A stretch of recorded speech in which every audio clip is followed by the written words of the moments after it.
দেখো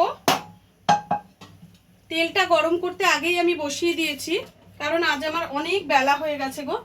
দেখো পাবদা মাছ নিয়েছি, বড়ি বেগুন দিয়ে পাবদা মাছের ঝোল করব। একটু সরে দাঁড়া, এটা ফাটবে।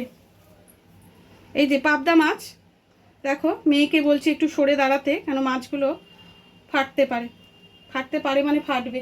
আমি একটা চাপা সঙ্গে নিয়ে নিই।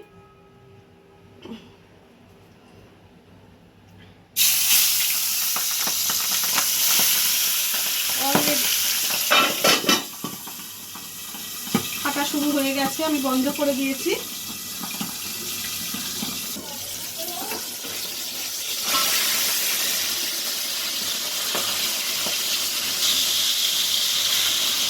দেখো মাছটা ভাজা হয়ে এসছে, আর একটু হলে মাছটা তুলে নেব। দেখো এই যে মাছটা একটা পাত্রে আমি তুলে রাখলাম। পাবদা মাছটা এতটা ফাটে না।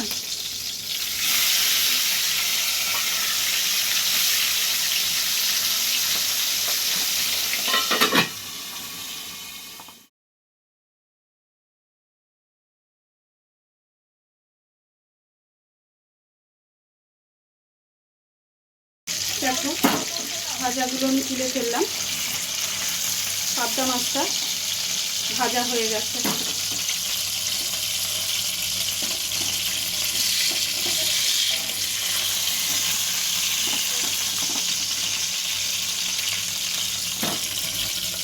এবারে খানিকটা বড়ি ভেজে নেব।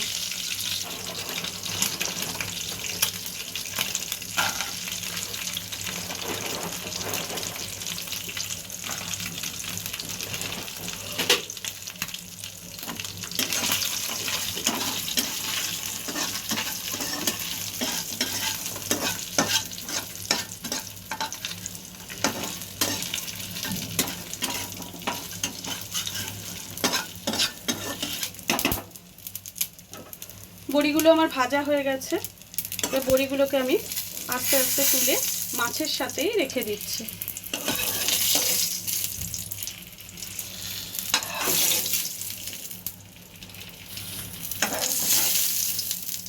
দেখো মাছটা ভাজার পর বড়িটা ভেজে আমার কিন্তু তেলটা সম্পূর্ণ শেষ হয়ে গেছে, যার জন্য আমি আরেকটু তেল এতে অ্যাড করলাম। তেল করার পর ওতে একটু ফোড়ন দিতে হবে, যেটা আমি একটু কালো জিরে ফোড়ন দিচ্ছি। তার সঙ্গে একটা শুকনো লঙ্কাও আমি ফোড়ন দিয়ে দিলাম।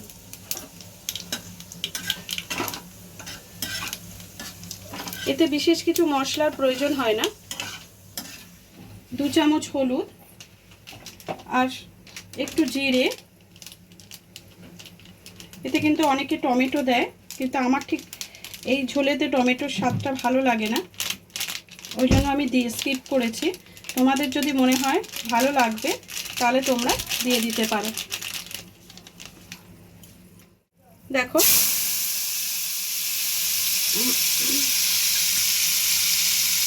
মশলাটা এতে আমি অ্যাড করে দিলাম।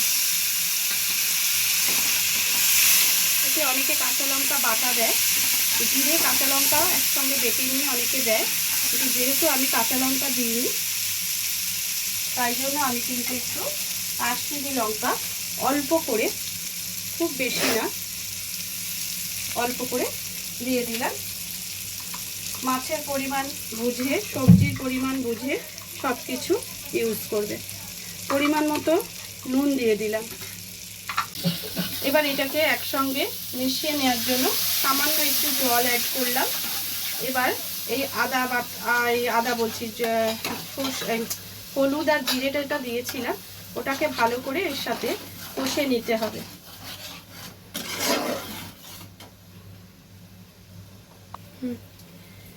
একটা জিনিস আমি কিন্তু একটু মিস করে গেছি তোমাদের সাথে। দেখো আমি কিন্তু বেগুনটা ভাজতে ভুলে গেছি, তাই আমি পাশের গ্যাসে বেগুনটা একটু ভেজে নিয়ে এতে মিশিয়ে দেব।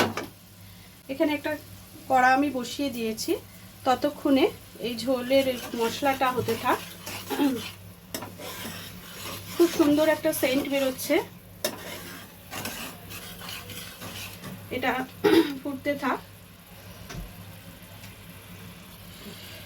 এতে আমি সামান্য একটু তেল দিয়ে দেব। সামান্য তেলের মধ্যে আমি এখানে অল্প একটু বেগুন নিয়েছি। বেগুনটাতে এই এই তেলের মধ্যে আমি একটু নুন দিয়ে দিলাম আর অল্প একটু হলুদ দিয়ে দেব, যাতে বেগুনের সাথে মিশে যায়। কড়া ভাজা করব না, হালকা ভাজা করে ওর সাথে মিশিয়ে দেব।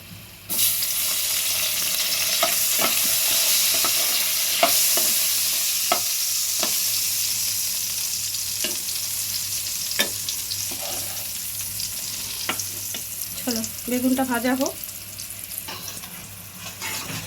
মশলাটা কিন্তু কষা হয়ে এসছে, দেখো। এবার এতে আমি মাছটার বড়িটা দিয়ে দেবো, তার আগে জল দেব। দেখো তেল ছেড়ে দিয়েছে। এবার আমি এতে পরিমাণ মতো, যতটা ঝোল রাখবো সেই পরিমাণ মতো একটু জল দিয়ে দিলাম। এবার তার সাথে মাছ আর বড়িটা আস্তে আস্তে আমি দিয়ে দেবো। ঝোলটা একটু ফুটে উঠুক, একটু ফুটে উঠলে আমি মাছটা আর এটা দিচ্ছি, বড়িটা দিচ্ছি। দেখো বেগুনগুলো কিন্তু আমার ভাজা হয়ে গেছে। এবার আমি অনায়াসে ঝোলের মধ্যে বেগুনটা দিয়ে দিতে পারবো।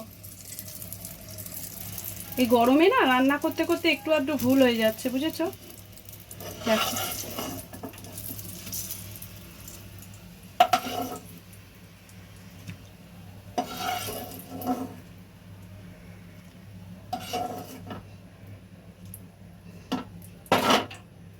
এবারে বড়িগুলো আর মাছটা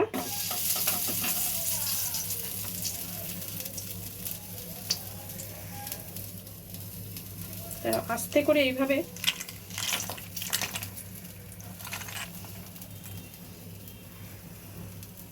হ্যাঁ সুন্দরভাবে ছেড়েছি কিন্তু বন্ধুরা, দেখো একটাও কিন্তু কিছু উল্টোপাল্টা হয়নি।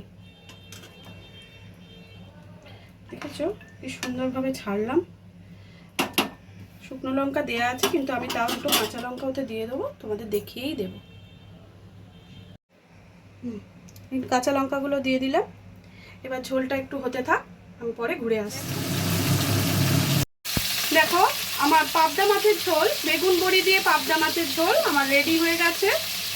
এই ঝোলে কিন্তু খুব টকটকে লাল রং হয় না, এটা কিন্তু একটু হালকা পাতলা ঝোল। হ্যাঁ, গরমকালের জন্য এই ঝোলটা ভীষণ ভালো। আমি এই ঝোলটা রেডি করে ফেলেছি। এবার এটা সার্ভ করে তোমাদের দেখাচ্ছি। রেডি হয়ে গেল আমার পাবদা মাছের ঝোল। কেমন লাগলো তোমাদের অবশ্যই জানাবে। আজকের মতো ভিডিওটা এখানেই শেষ করলাম। আগামী দিন অন্য কোনো ভিডিওর সঙ্গে চলে আসবো। টাটা।